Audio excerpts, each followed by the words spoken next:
बिस्मिल्लाहिर्रहमानिर्रहीम। अस्सलाम वालेकुम डियर स्टूडेंट्स। मैं Mohammad Zahid Mahmood, lecturer physical education and sport sciences, university of education Lahore, और आप देख रहे हैं मेरा YouTube channel physical education with Zahid. आज हम रिटन टेस्ट की प्रिपरेशन के हवाले से और ये प्रिपरेशन किस तरह करनी चाहिए और कुछ थोड़े सा आज मैं आपको MCQs टाइप क्वेश्चन शेयर करके समझाऊंगा भी और बताऊंगा भी, और ये भी बताऊंगा कि इसकी ज़रूरत क्यों महसूस हुई।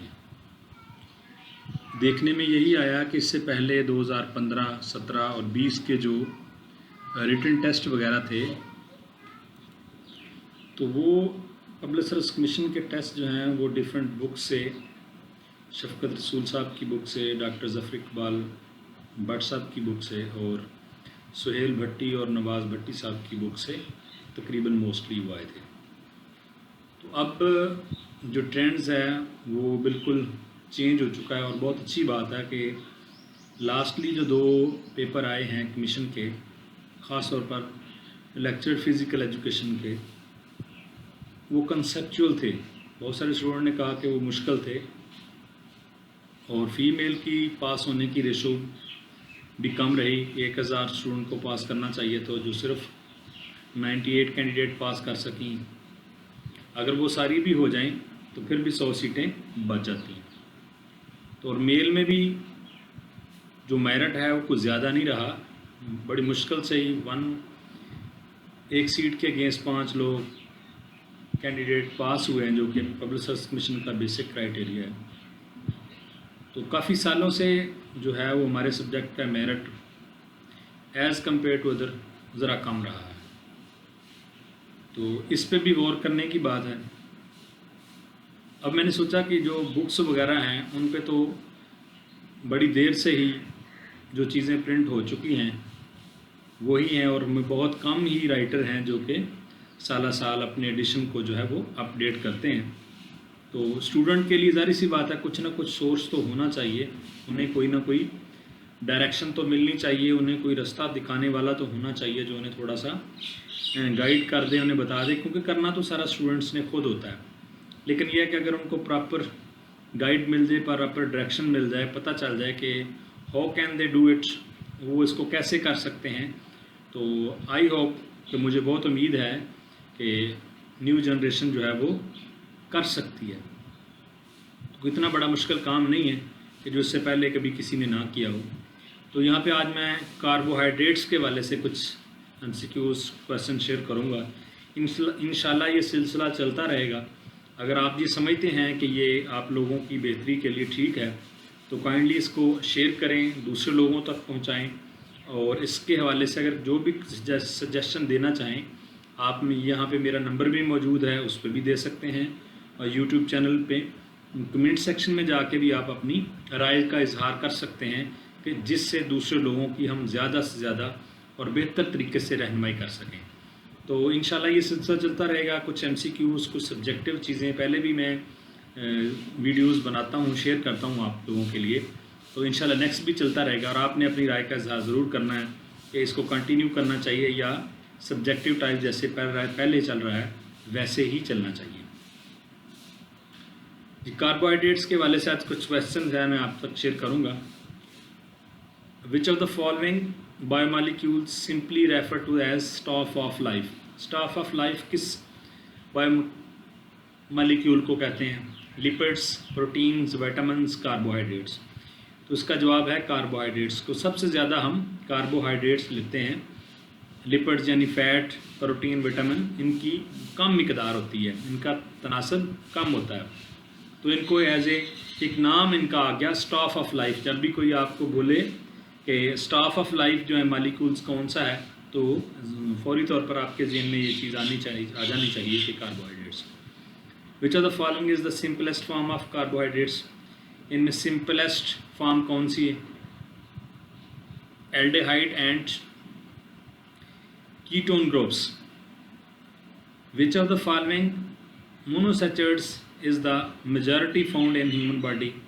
और ये किस टाइप के होते हैं? D type, L type, LD type, या इनमें से कोई भी नहीं। बल्कि इसका जवाब है जी डी टाइप मोनोसैचुरेट्स जो हैं वो मेजॉरिटी में इंसानी बॉडी में पाए जाते हैं।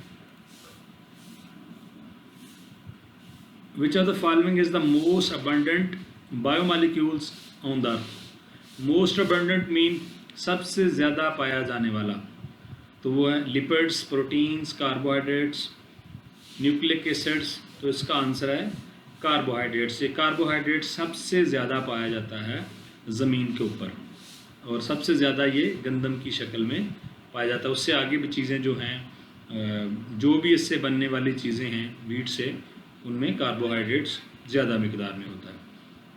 विच of the following are the major function of carbohydrates. इसका काम क्या है? स्टोरेज करना, स्ट्रक्चरल फ्रेमवर्क, ट्रांसपोर्ट मटेरियल्स।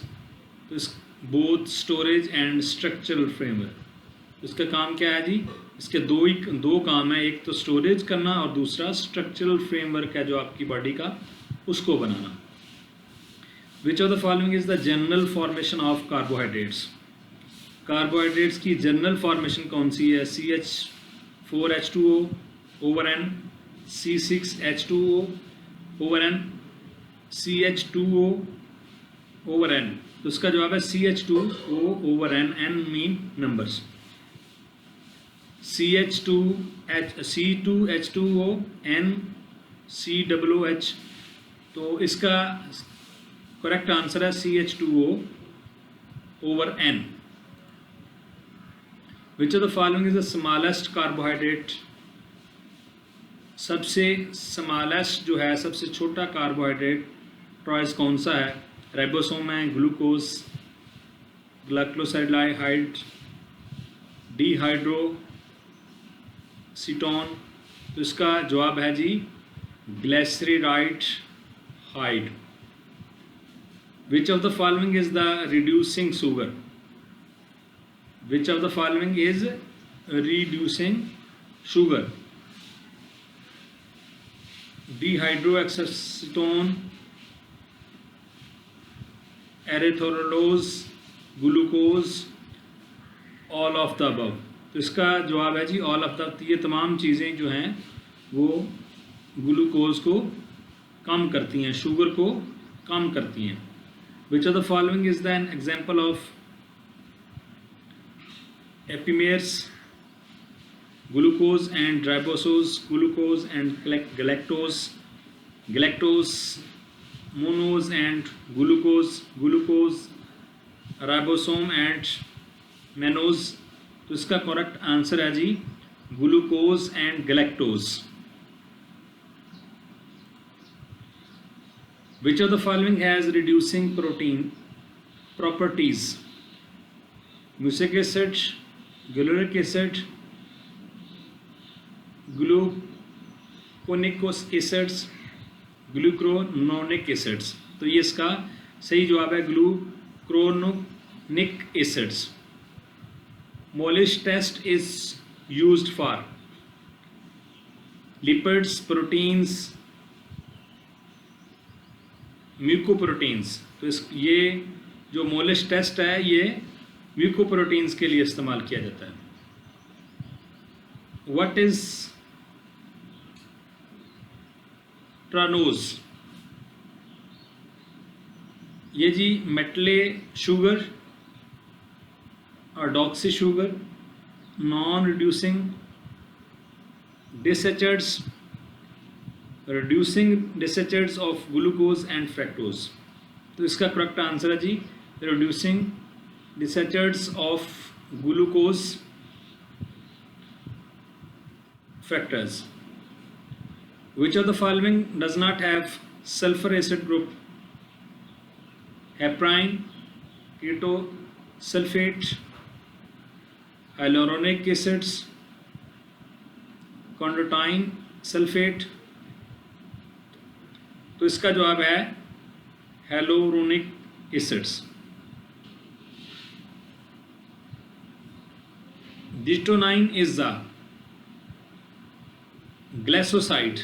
ये लिपिड्स भी नहीं है, प्रोटीन्स भी नहीं है, बल्कि glucosides. Which of the following is the simplest carbohydrates? तो ये सवाल मेरे ख्याल में पहले भी आ चुका है नंबर 1 पे कि ग्लिसरॉल्डिहाइड ये सिंपलेस्ट फॉर्म है कार्बोहाइड्रेट्स की। तो ये कार्बोहाइड्रेट्स के मतलब 15 क्वेश्चन थे जो मैंने आपसे शेयर किए हैं। कोशिश की है कि आपको आसान अल्फाज में बता सकूं और आपने अपनी राय का इजहार करना है, क्योंकि आप लोगों के लिए ही ये कोशिश की जाती है कि स्टूडेंट को आसानी रहे, उनको अपने टेस्ट वगैरह इंटरव्यू वगैरह की प्रिपरेशन में कोई दुश्वारी ना हो। तो आपने इसको शेयर करना है और कमेंट्स करना और मुझे बताना है इसके बारे में कि आप इसके बारे में क्या राय रखते हैं। अस्सलाम वालेकुम।